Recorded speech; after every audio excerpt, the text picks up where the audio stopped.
GETTYRussian spy poisoning. The Foreign Minister dismissed the UK's accusations as propaganda speaking at the African Union headquarters in Addis Ababa. Russian Foreign Minister Sergei Lavrov seemed to mock the UK and dismissed claims that Russia was behind the nerve agent attack as propaganda. He said, "What we see is only news reports saying that if it is Russia, then a response is going to be given that Russia is going to remember forever. That is not serious.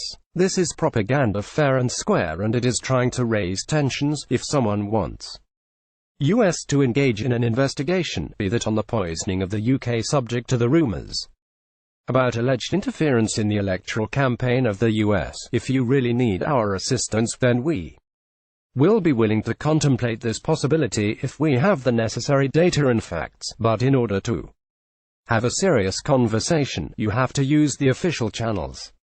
He also suggested that Russia is open to taking part in an investigation into alleged interference in last year's US election, but only if the West is willing to share sensitive data. Theresa May said on Thursday that the government will respond appropriately if evidence shows Moscow was behind the attack on Skripal. When asked if the UK could expel the Russian ambassador, Mrs. May said, "We will do what is appropriate, we will do what is right.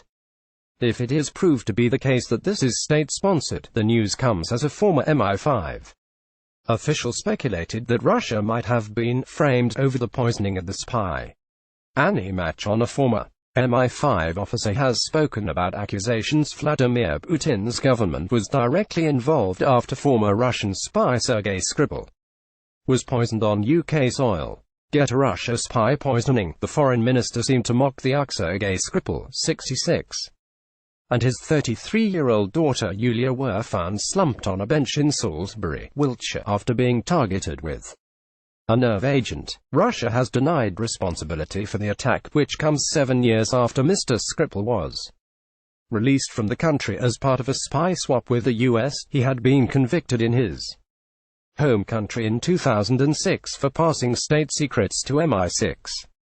Police are treating the incident as an attempted murder investigation. Speaking with Julia Hartley-Brewer on Talk Radio, Ms. Machon said, "This is why the police are now going to be conducting very careful evidential-based work to try to find out exactly who might have carried this out. I think that one people are forgetting. Yes, he was a spy for Britain. Yes, he was involved in a spy swap. But he has been living here out in the open for the past 8 years. GETTYRussian spy poisoning. Russia has denied responsibility for the attack, so I think one of the key leads in this investigation for the police and for the intelligence agencies is going to be, what has he been doing for the last 8 years? Who has he been working with, if anyone?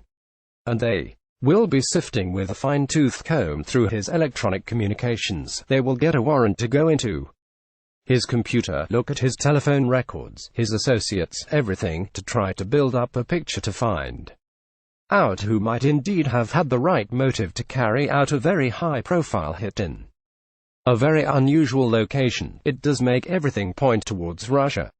So you have to ask, well, could there be deeper motivation there?